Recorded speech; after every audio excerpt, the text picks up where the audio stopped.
Kwa kipekee kwanza naomba nimpongeze ndugu yangu Juma. Harusi yake sio tu harusi, ila ametuheshimisha kama taifa. Unajua zamani ilikuwa inaonekana wanaume wa Nigeria ani watu fulani bakubwa wana hela, lakini bwana kaenda kubadilisha mtazamo, onekana kama wanaume wa Tanzania wana hela. Yaani wanaume wa Tanzania tumekuadili kupitia hii harusi. Sasa bwana asingekuwa na ndoa, asingeweka uwekezaji katika ndoa, ina maana tusingeonekana hivyo. Kwa hiyo kitu kimoja tu kimebadilisha mtazamo mzima, na kupongeza sana Jux. Lakini kwa kipekee kabisa ni washukuru, yapo ni vitu kutoa neno, lakini sana maneno mengine na kwa binafsi. Kuwashukuru vyombo vya habari, lakini wa Tanzania wenyewe, hii harusi ya Jux wameibeba kwelikweli. Yaani tumuonesha kwamba huyu ni mtu wetu na hili ni letu na haliwezi kudondoka. Ukiangalia leo kwanza kwenye red carpet celebrities wageni, yani kama Marekani. Kila mtu kaja kwa namna yake, lakini hayo yote yametokana na namna tunampenda ndugu yetu Jux. Na watu wameamua kujitoa, watu wameingia mfukoni, wamevaa manguo yao ya gharama. Jux watu wanakupenda sana. Mimi katika mambo ya ndoa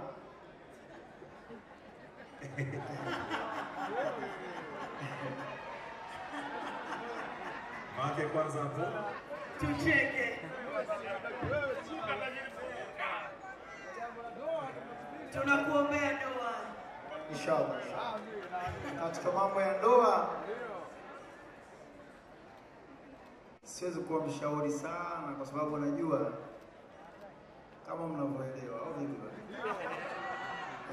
Lakini ndugu yangu, mimi nitakushauri tu kwamba binadamu yote mnapokaa kwa pamoja kwa namna moja au nyingine, lazima itatokea kugharafiana, tutokea kwa kukwazana. Hiki binadamu inatokea. Sasa unapotokea kukwazana mwenzako, kumbuka mazuri yenu mlioanza nayo, kumbuka moyo wenu wa kupendana, kumbuka nia yenu njema. Na kama unavyojua wanawake hawa viumbe wakati mwingine za kawa na hasira, wakaongea maneno ya kukwaza kwelikweli. Sasa mimi nakuomba ndugu yangu uvumilie, kwa sababu mimi na experience ndogo katika hilo. Nishapokea maneno mengi yenye hadha na namna nimedili nayo na matokeo yake na nafahamu. Sasa nikuombe bwana harusi uvumilivu. Au bwana, wewe unatuhakikisha sisi wote kwenye nchi kwamba uvumilivu, lakini Mwenyezi Mungu awajalie ndoa yenu ya heri, idumu, iwe na upendo, ikajibu. Tunasikia chini watu wanasema kuna mtoto tayari, na mtoto akawe kweli, akitoka awe na baraka, awe na maisha marefu. Mungu ampe hekima, upendo, talent kama wewe babake, awape nyota kama ni wazazi wake, awape maendeleo, akubalike na watu kama watu wanakubalika. Mimi sina mengi, nakushukuru sana. Asante kwa kutualika, asante kwa kutukutanisha pamoja. Leo tumekaa na celebrities tofauti, raha kwa kweli. Yaani as you speaking, jicho sio tu la Tanzania, sio tu Afrika, ulimwengu mzima jicho liko hapa, lakini imetokana na harusi ya huyu bwana. Mimi nakupongeza sana Juma Jux. Sorry. Na kutegemea uwe mshauri wangu mkuu sana kwenye mambo haya ya ndoa, harusi na kila kitu. That's amazing. Our Priest's family, just a brief interpretation there. This is Diamond, as you all know. He's just giving Jux a few words, a few advice. But he's not married himself, but he's hoping that, you know, he might also get married sooner or later.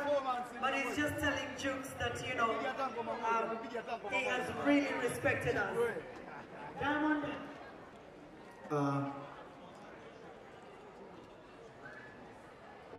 Kwa kipekee kwanza naomba nimpongeze ndugu yangu Juma. Harusi yake sio tu harusi, ila ametuheshimisha kama taifa. Unajua zamani ilikuwa inaonekana wanaume wa Nigeria ani watu fulani bakubwa wana hela, lakini bwana kaenda kubadilisha mtazamo, onekana kama wanaume wa Tanzania wana hela. Yaani wanaume wa Tanzania tumekuadili kupitia hii harusi. Sasa bwana asingekuwa na ndoa, asingeweka uwekezaji katika ndoa, ina maana tusingeonekana hivyo. Kwa hiyo kitu kimoja tu kimebadilisha mtazamo mzima, na kupongeza sana Jux. Lakini kwa kipekee kabisa ni washukuru, japo ni vitu kutoa neno, lakini sana maneno mengine na kwa binafsi, kuwashukuru vyombo vya habari, lakini Watanzania wenyewe. Hii harusi ya Jux wameibeba kwelikweli. Yaani tumuonesha kwamba huyu ni mtu wetu na hili ni letu na haliwezi kudondoka. Ukiangalia leo kwanza kwenye red carpet, ma celebrities wageni, yani kama Marekani. Kila mtu kaja kwa namna yake, lakini hayo yote yametokana na namna tunampenda ndugu yetu Jux. Na watu wameamua kujitoa, watu wameingia mfukoni, wamevaa manguo yao ya gharama. Jux, watu wanakupenda sana. Mimi katika mambo ya ndoa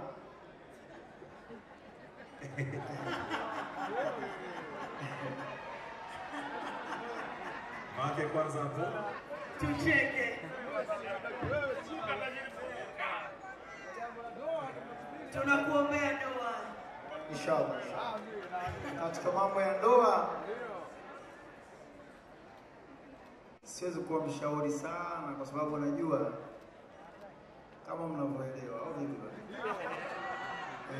Lakini ndugu yangu, mimi nitakushauri tu kwamba binadamu yote mnapokaa kwa pamoja, kwa namna moja au nyingine, lazima itatokea kugharafiana, kutokea kwa kukwazana. Hiki binadamu inatokea. Sasa unapotokea kukwazana mwenzako, kumbuka mazuri yenu mlioanza nayo, kumbuka moyo wenu wa kupendana, kumbuka nia yenu njema. Na kama unavyojua wanawake hawa viumbe, wakati mwingine zakawa na hasira, wakaongea maneno ya kukwaza kwelikweli. Sasa mimi nakuomba ndugu yangu uvumilie, kwa sababu mimi na experience ndogo katika hilo. Nishapokea maneno mengi yenye hadha na namna nimedili nayo na matokeo yake na nafahamu. Sasa nikuombe bwana harusi uvumilivu, au bwana wewe unatuwakilisha sisi wote kwenye nchi. Nikuombe uvumilivu, lakini Mwenyezi Mungu awajalie ndoa yenu ya heri, idumu, iwe na upendo, ikajibu. Tunasikia chini watu wanasema kuna mtoto tayari, na mtoto akawe kweli, akitoka na baraka, awe na maisha marefu. Mungu ampe hekima, upendo, talent kama wewe babake, awape nyota kama ni wazazi wake, awape maendeleo, akubalike na watu kama watu wanakubalika. Mimi sina mengi, nakushukuru sana. Asante kwa kutualika, asante kwa kutukutanisha pamoja. Leo pia tumekaa na celebrities tofauti, raha kwa kweli. Yaani as you speaking, jicho sio tu la Tanzania, sio tu Afrika, ulimwengu mzima jicho liko hapa, lakini imetokana na harusi ya huyu bwana. Ninakupongeza sana Juma Jux. Sorry. Na kutegemea uwe mshauri wangu mkuu sana kwenye mambo haya ya ndoa, harusi na kila kitu. That's amazing. Our Priestess family, just a brief interpretation there. This is Diamond, as you all know. He's just giving Jux a few words, a few advice. But he's not married himself, but he's hoping that, you know, he might also get married sooner or later. But he's just telling Jux that, you know, he has really respected us. Diamond,